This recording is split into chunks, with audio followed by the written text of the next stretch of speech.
श्री सुधांशु त्रिवेदी। माननीय सभापति महोदय, 15 मिनट्स।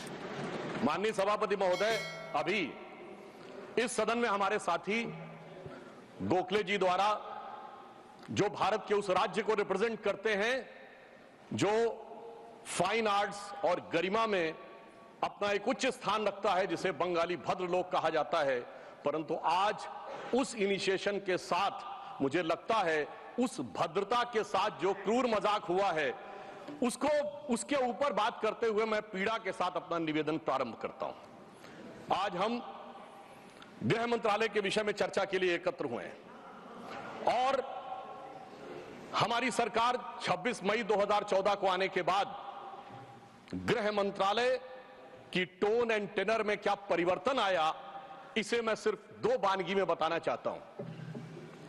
26 मई 2014 के बाद आप सबको ध्यान होगा, उससे पहले बीएसएफ जो कि गृह मंत्रालय के अंडर में आता है, पहले उधर से बहुत फायरिंग हुआ करती थी। उसके बाद पहली फायरिंग हुई तो मुझे याद है उस समय राजनाथ सिंह जी गृह मंत्री थे। यहां पे खबर आया कि साहब वहां से कहा जाता था फायरिंग हो तो सिर्फ व्हाइट फ्लैग दिखाना है। आपको पता है कि उस समय गृह मंत्रालय से संदेश गया बीएसएफ के डीजी को कि अब ये मोदी की सरकार है, अब व्हाइट फ्लैग नहीं दिखाया जाएगा, फायरिंग के ऊपर 4 गुना फायरिंग का जवाब दिया जाएगा। और आप सबने देखा होगा पिछले 10 सालों में सीमा पर फायरिंग में शांति आ गई है। दूसरा उदाहरण देना चाहता हूं, जब हमारी सरकार आई 26 मई 2014 को, उस समय अभी आईबी का उल्लेख हुआ जो गृह मंत्रालय में आती है, इंटेलिजेंस ब्यूरो, उसके चीफ श्री आसिफ इब्राहिम थे जो कांग्रेस पार्टी के शासनकाल में आईबी चीफ बने थे। वैसे तो हम किसी भी अफसर को धर्म जाति के आधार पर नहीं देखते, पर उस समय इस बात का प्रचार किया गया था कि देखिए एक मुस्लिम अधिकारी को आईबी का चीफ बनाया गया। परंतु आज तक का भारत का इतिहास है, जब कोई सरकार बदलती है तो आईबी चीफ 1 महीने से ज्यादा नहीं रहता है।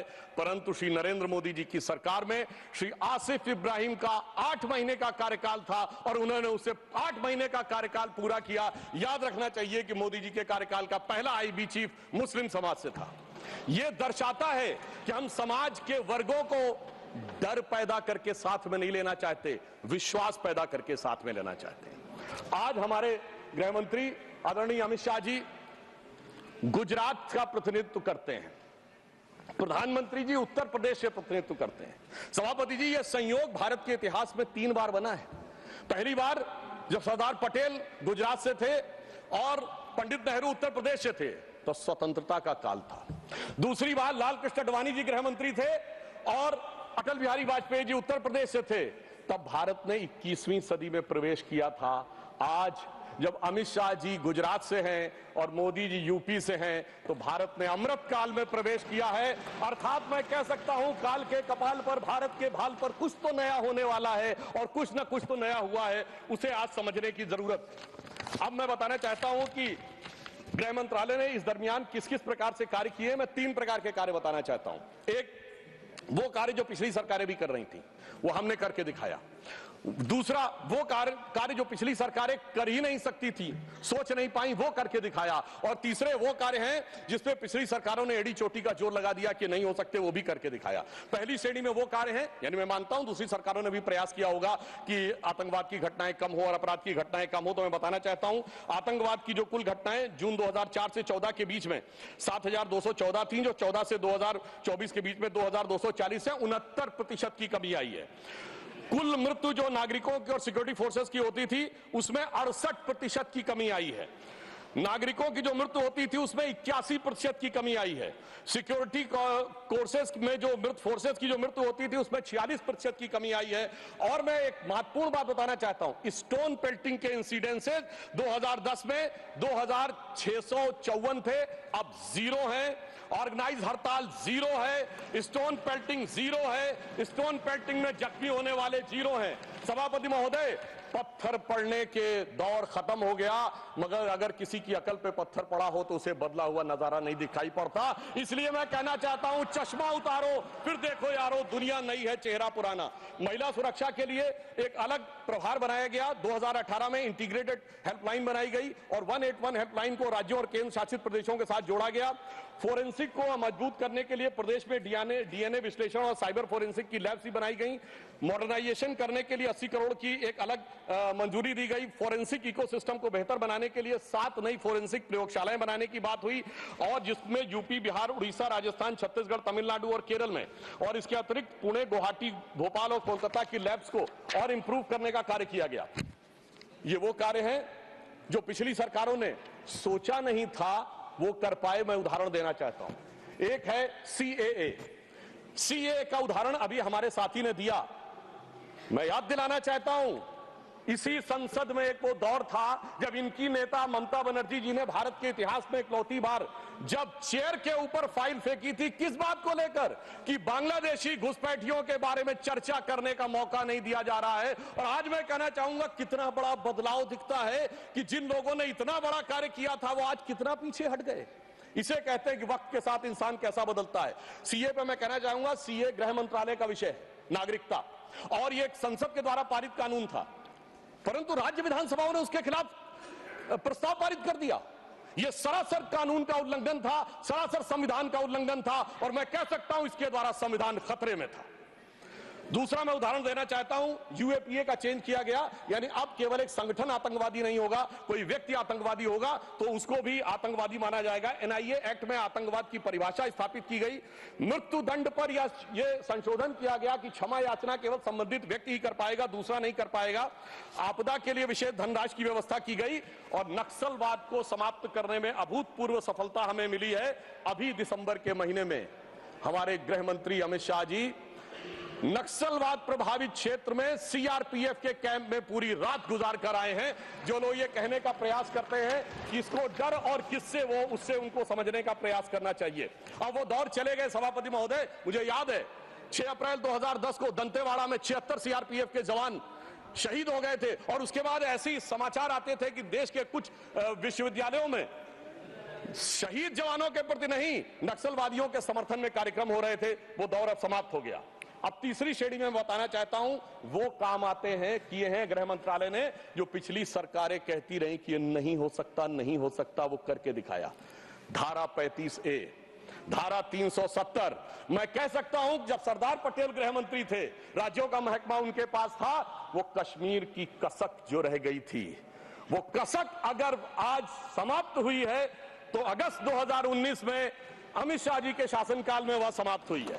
मैं कहना चाहता हूं, श्यामा प्रसाद मुखर्जी जी ने पहला बलिदान दिया था रावी के तट पर। 26 जनवरी 1930 को कांग्रेस के लाहौर अधिवेशन में स्वराज्य की शपथ ली गई थी, पर वो शपथ अधूरी रह गई थी।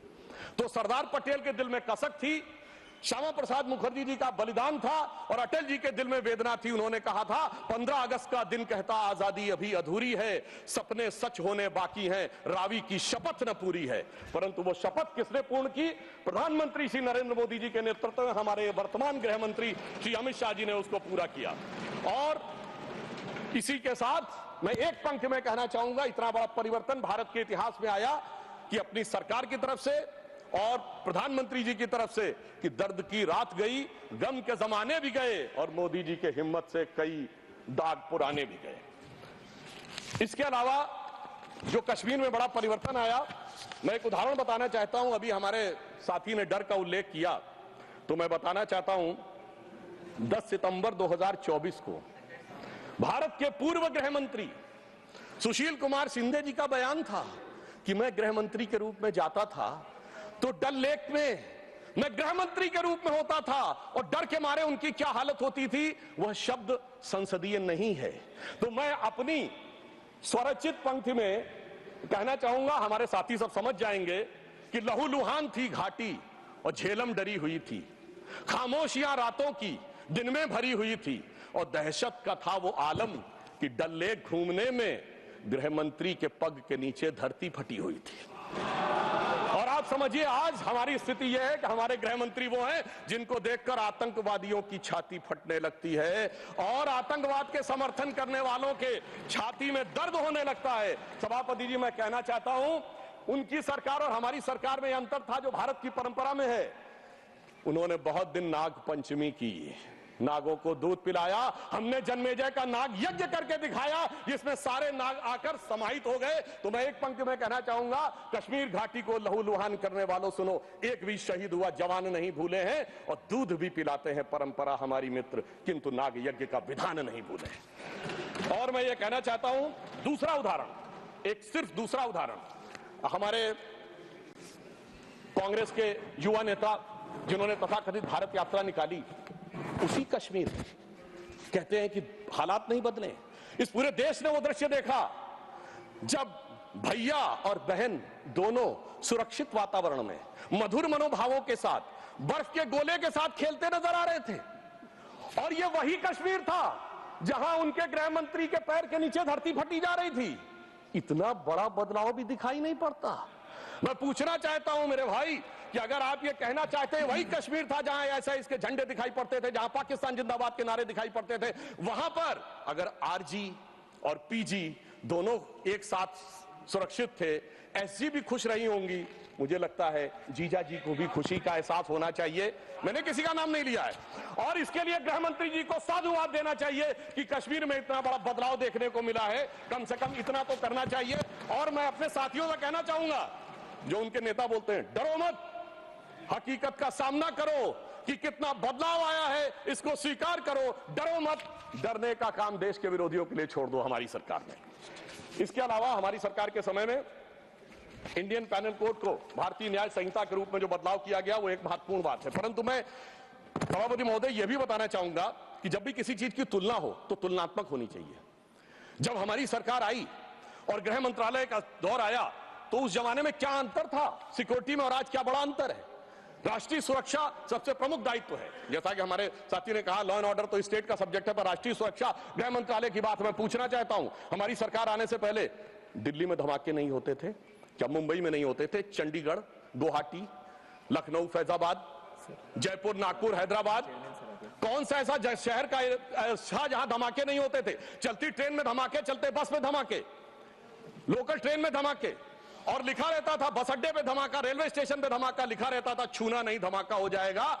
मगर इसके बावजूद आज वो केवल दक्षिण कश्मीर के 4 जिलों तक सीमित हो गया है। इसके बावजूद इतना बदला हुआ नजारा नजर नहीं आता है।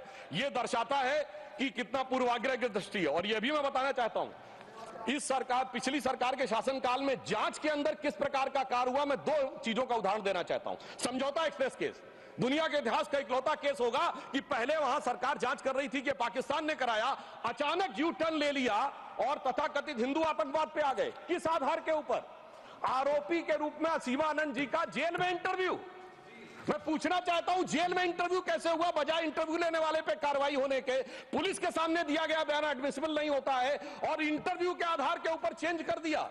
जबकि डेविड कोलमैन हेडली की तीसरी पत्नी फौजिया का अमेरिका में दिया इंटरव्यू है जिसमें सीधे सीधे उसने कहा कि यह पाकिस्तान का इन्वॉल्वमेंट था। दूसरा उदाहरण देना चाहता हूं, इशरत जहां केस। ये दुनिया के इतिहास में इन्वेस्टिगेटिव एजेंसी में एक अद्भुत उदाहरण होगा कि पहले भारत की आईबी और सीबीआई दोनों कह रही थी कि इशरत जहां आतंकवादी है, फिर अचानक सीबीआई ने स्टैंड चेंज कर दिया और कहा वो आतंकवादी नहीं है। मगर सभापति महोदय, आईबी चीफ कहते रहे कि वो आतंकवादी है। यानी ऐसा विचित्र उदाहरण था कि एक ही सरकार की 2 एजेंसी एक दूसरे के खिलाफ बोल रही थी। और जब हमारी सरकार आई और वो हलफनामा बदलने का आधार पूछा गया तो सभापति महोदय फाइल गायब थी।